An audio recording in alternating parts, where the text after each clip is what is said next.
The Master's Mysteries, Tales of Magical Mastery, Episode 81.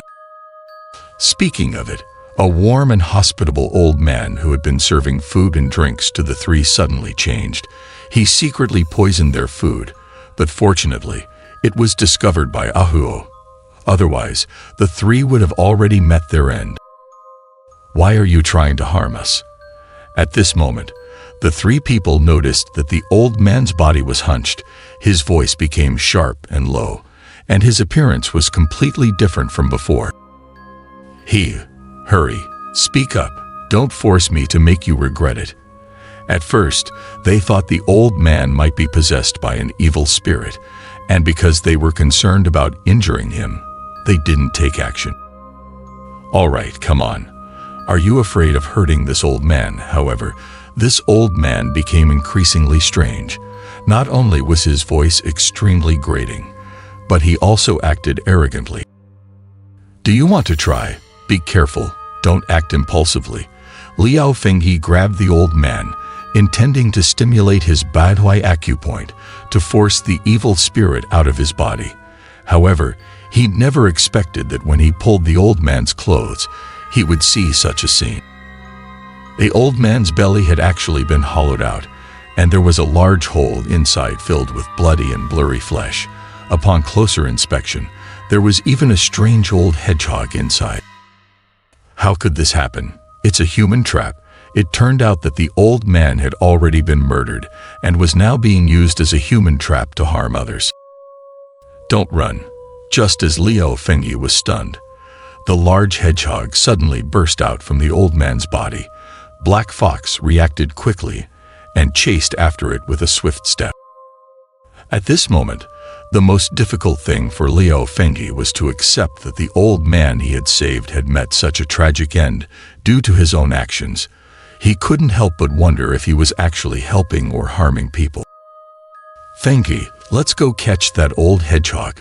Just as Liao Fengyi was feeling down, he heard Ahu's voice in his ear, causing his body to tremble.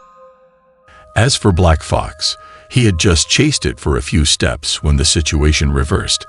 The large hedgehog was extremely familiar with the terrain and quickly disappeared into an inconspicuous hole in the ground, vanishing in an instant. However, the dangerous aura continued to linger in the area. Black Fox didn't move and silently sensed it. The dangerous aura was continuously getting closer. Sure enough, after a while, there was a sound from the soil behind him, and a dark figure rapidly emerged, charging straight at Black Fox. Black Fox was highly agile and wouldn't fall for an ambush.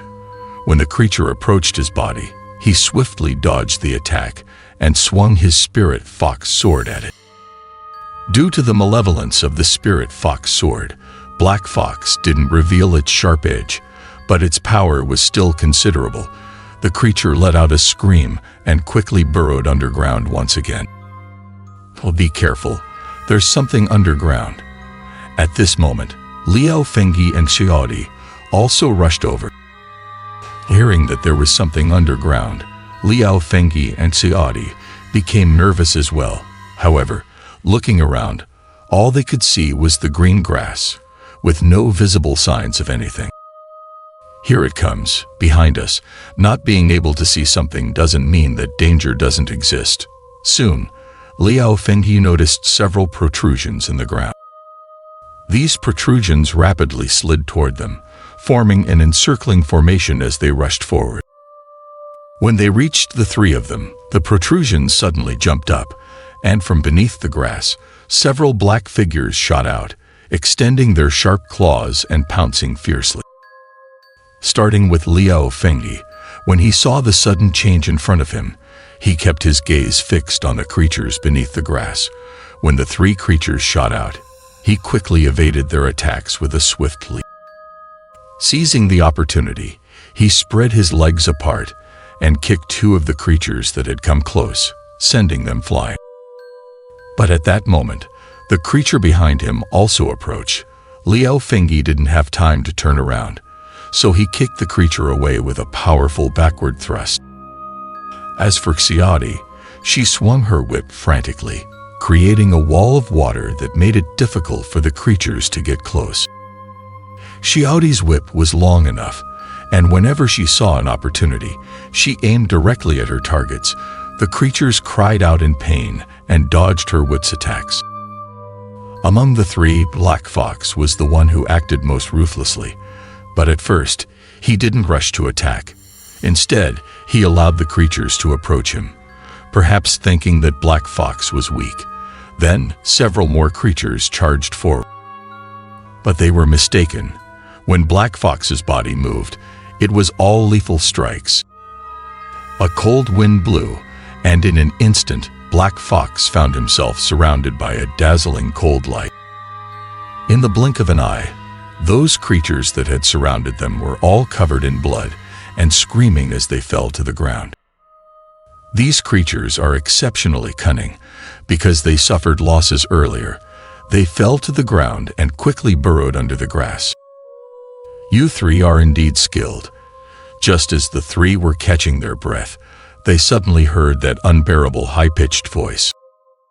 Following the sound, they saw the grass move, and a short and stubby figure emerged.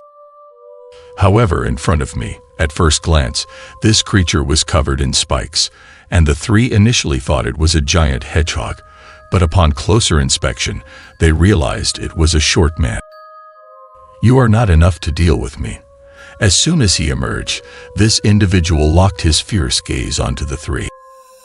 Shaman, protector, he is one of the protectors of the shaman sect, known as Baiwaimo. Upon seeing this man, Xiaodi's expression noticeably grew serious. She kept her eyes fixed on the front, while also introducing the identity of this old man to Liu Fengyi and Black Fox. It is said that there was a powerful shaman in the past who summoned a formidable spirit from the Bai family. But later, news spread that the shaman had died, and the spirit had actually taken over his body, turning him into a human vessel. No one knows the methods employed by the Bai family spirit, but it somehow cultivated the human vessel and merged with it. He became a unique being, neither human nor demon, and gained great fame on the northern desert plains. However, for some reason, he later became a protector for the oppressive shaman sect. After becoming a protector, he recruited many dwarves like himself and taught them his unique arts, forming a specialized team for exhuming graves and tombs. Their combat abilities were not to be underestimated. He was originally called Bai Ixun, but for some reason, he became what he is today. Young lady, you seem to know quite a bit. In fact, this old man was not considered a bad person in the past, and even did many good deeds on the grasslands. However, for some unknown reason, he turned to wrongdoing in recent years. But none of you will leave here alive today. Attack. Kill them. Before Xiaodi could finish speaking, the old man gave the order, and his group of dwarves charged fiercely toward the three of them. This time, even more attackers came rushing in, and they were faster. Liu Fengyi moved his body to protect Xiaodi. They initially thought it would be the same as the previous attacks, but in an instant, Liu Fengyi realized he was wrong. The group of dwarves rolled up in midair, resembling spiked balls as they shot towards them. The spinning steel spike ball tightly encased the people inside, making it difficult to attack. Moreover, those steel spikes were extremely sharp. Liu Fengyi didn't dare to use his hands to block, so he lifted his foot and kicked. His powerful kick sent the spike ball flying far away, and when it landed, it tore up a large patch of grass. However, this move also caused Liu Fengyi some trouble. He got pierced by two steel spikes on his foot. Before he could remove them, a dwarf brandished a steel hook and lunged at him again. Got it. I'll handle this. You go deal with that old man. Black Fox remained relatively calm. He knew that these spiked balls were difficult to handle in large numbers, and dragging it out would only put their side at a disadvantage. So he decided to go after the leader, Baiwaimo. Liu Fengyi, alerted by Black Fox's reminder, also regained his composure, but just as he was about to move, he noticed another dwarf attacking him from behind. The dwarf swung his steel hook towards Liu Fengyi, but he managed to catch it with both hands and swiftly kicked the attacker away. Perhaps sensing his intentions, the spiked balls continued to disrupt Liu Fengyi's movements.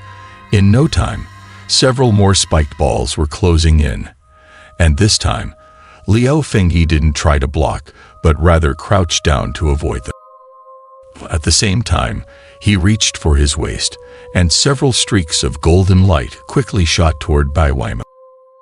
Several golden throwing knives were rapidly flying towards him, but Bai Weimo didn't attempt to dodge. Hey, trivial skills. With a clang, he knocked down the golden throwing knives with the steel hook in his hand. After finishing his sentence, the old man suddenly leaped into the air, swiftly rolling up into a ball with the steel spikes protecting his entire body. Just when the three thought he was about to attack, they saw his body pause in midair. Then, countless beams of icy light shot out,